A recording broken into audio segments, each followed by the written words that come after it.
தொடர்ந்து களத்தில் என்ன நிலவரம் அப்படின்றத நியூஸ் தமிழின் செய்தியாளர்கள் களத்திலிருந்து வழங்கி கொண்டிருக்கிறார்கள். ஒருபுறம் லதா மருத்துவமனையிலிருந்து என்ன நடக்கிறது அப்படின்றத சொல்லிட்டு இருக்காங்க, மறுபுறம் ராஜேஷ் அவர்கள் இருக்கக்கூடிய இடங்களை நம்மளால் அந்த காட்சிகளில் பார்க்க முடிகிறது.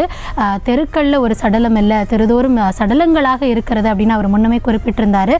மீண்டும் ராஜேஷோடு இணைகிறோம். ராஜேஷ், நீங்கள் முன்னமே குறிப்பிட்டிருந்தீங்க தெருவுக்கு ஒரு சடலம் அப்படின்றத தாண்டி தெருக்களில் இருக்கக்கூடிய இல்லங்கள் தோறும் சடலங்களாகவே காட்சியளிக்கிறது அப்படின்னு சொல்லியிருந்தீங்க. தற்பொழுது அங்கு மக்களின் மனநிலை என்னவாக இருக்கிறது, பாதுகாப்பு ஏற்பாடுகள் எப்படி இருக்கிறது, என்ன மாதிரியான ஒரு சூழல் அங்கு இருக்கிறது?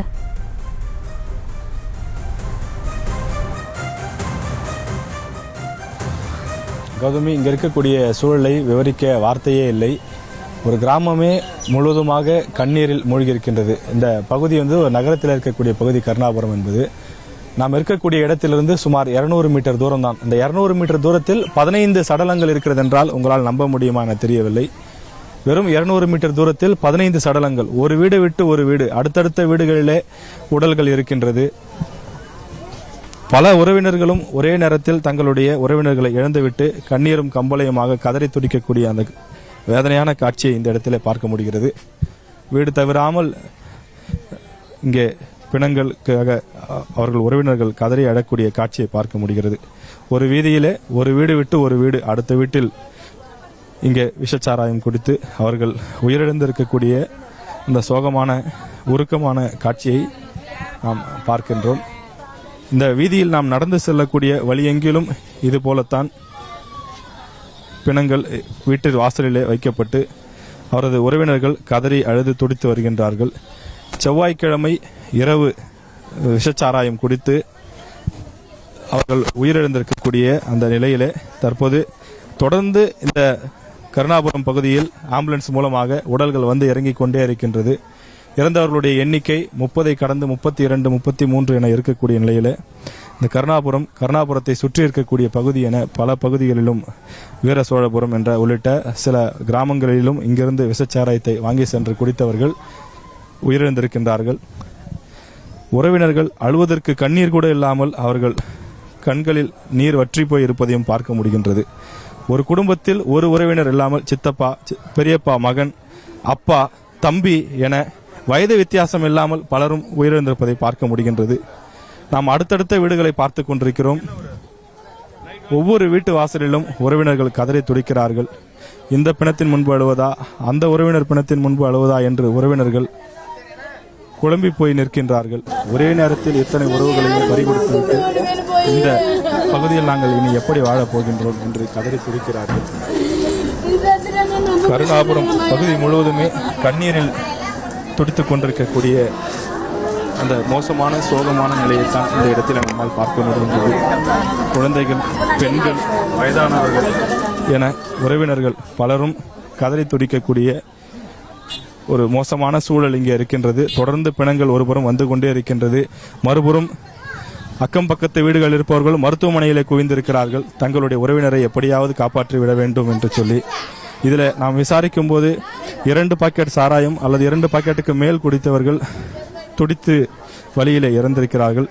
1 பாக்கெட் சாராயம் குடித்தவர்கள் அல்லது குறைவான சாராயம் குடித்தவர்கள் மருத்துவமனைகளிலே அனுமதிக்கப்பட்டு தீவிர சிகிச்சை என்பது அவர்களுக்கு வழங்கப்பட்டு வருகின்றது. நாம் தற்போது ஒரு 100 மீட்டர் தூரத்தை தான் கடந்திருப்போம். வழிநெடுக்கிலும் உறவினர்களுடைய அந்த பிணங்கள் இருப்பதை பார்க்க முடிகின்றது. நாம் செல்லக்கூடிய இடங்கள் எல்லாம் பந்தல்கள் போடப்பட்டிருக்கிறது. நீங்க பார்க்கலாம், வீடு தவறாமல் பந்தல்கள் போடப்பட்டிருக்கின்றது.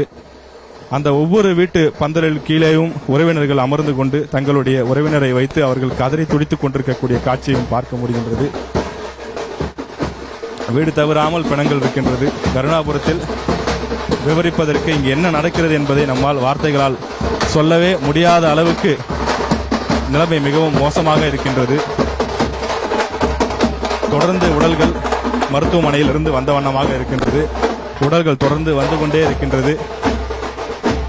கருணாபுரம் பகுதி மட்டுமில்லாமல் அருகில் இருக்கக்கூடிய மற்ற சில கிராமங்களுக்கும் இங்கிருந்து சாராய பாக்கெட்டுகள் வாங்கி சென்று குடித்ததாகவும், அப்படி வாங்கி சென்று குடித்தவர்கள் அவர்களும் அந்த பக்கத்து கிராமங்களில் இருக்கக்கூடியவர்களும் உயிரிழந்திருப்பதாக அதிர்ச்சியான தகவல்கள் வருகின்றது. ஒரு பாக்கெட் சாராயம் 60 ரூபாய்க்கு கிடைக்கிறது என்பதனாலே அருகில் இருக்கக்கூடிய வீர சோழபுரம், மாடூர், பாளையம் சிறுவங்கூர் உள்ளிட்ட கிராமங்களிலிருந்தெல்லாம் இங்கே வந்து சாராய பாக்கெட்டுகளை வாங்கி குடித்திருக்கிறார்கள். இந்த பகுதியை பொறுத்தவரையிலே 24 மணி நேரமும் இங்கே சாராய பாக்கெட்டுகள் கிடைக்கும் என்று குறிப்பிடுகிறார்கள். பகல் நேரமாக இருந்தாலும் இரவு நேரமாக இருந்தாலும் எப்போது வந்தாலும் மலிவான விலைக்கு கிடைக்கும் என்பதனாலே இங்கே வந்து இந்த சாராய பாக்கெட்டுகளை வாங்கி குடித்திருக்கின்றார்கள். அப்படி குடித்த அந்த சாராயம் என்பது விஷச்சாராயமாக இருந்திருக்கின்றது. அதில் மெத்தனால் கலக்கப்பட்டு அந்த மெத்தனால் இருந்த காரணத்தினாலே அது விஷச்சாராயமாக மாறி உயிரையே பறித்திருக்கின்றது. ஒவ்வொருவரும் இறந்த விதத்தை கேட்கும்போது நம்மால் கண்ணீரை கட்டுப்படுத்த முடியாத சூழல் இருக்கிறது. ஐயோ அம்மா, என் வயிறு வலிக்குது, என் வயிறு எரியுது, என்னை காப்பாத்துங்க என்று சொல்லி அவர்கள் கதறி துடித்ததாகவும், தங்கள் கண் முன்னாலே தங்களுடைய தந்தை, அண்ணன், தம்பி, சித்தப்பா என உறவினர்கள் கதறி துடித்தார்கள் வலியால். வயிறு எரிகிறது, வயிற்றெரிச்சல் தாங்க முடியவில்லை, கண் பார்வை தெரியவில்லை, கண்ணெல்லாம் எரிகிறது, நெஞ்செல்லாம் எரிகிறது என்று சொல்லி நுரையாக வாந்தி எடுத்து அவர்கள் கண்முன்னே சுருண்டு விழுந்து துடித்திருக்கின்றார்கள். இப்படிப்பட்ட மோசமான ஒரு சூழ்நிலை யாருக்குமே வரக்கூடாது என்பதுதான் இங்க இருக்கக்கூடிய உறவினர்களுடைய செய்தியாக இருக்கின்றது. விஷச்சாராயத்தால் ஒரு கிராமம் மட்டுமின்றி, ஒரு மாவட்டம் மட்டுமின்றி, ஒட்டுமொத்த தமிழ்நாடே தற்போது கண்ணீரில் மிதந்து கொண்டிருக்கிறது.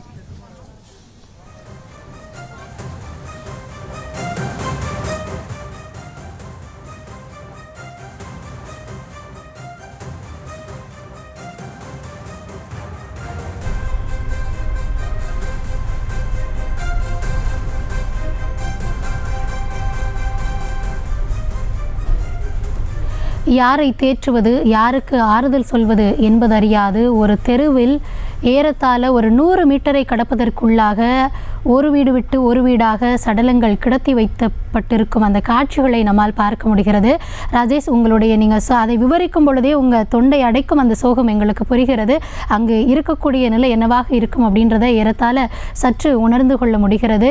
தொடர்ந்து களத்தில் இருந்து நீங்கள் தகவல்களை வழங்கி கொண்டிருக்கிறீர்கள். ஒருபுறம் சோகமாக உறவினர்கள் இருப்பவர்களின் சடலத்தை பார்த்து அழுது கொண்டிருக்கிறார்கள். மற்றொரு புறம் துறை சார்ந்து பாதுகாப்பு எந்த அளவிற்கு அங்கு இருக்கிறது அப்படின்ற ஒரு கேள்வியும் முன்வைக்கப்படுகிறது.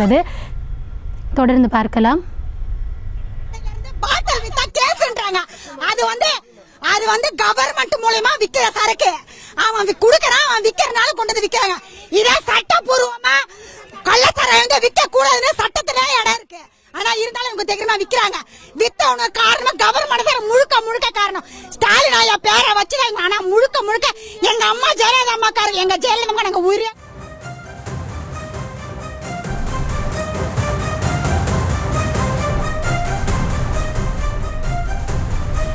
தொடர்ந்து நம்ம காட்சிகளை பார்க்க முடிகிறது.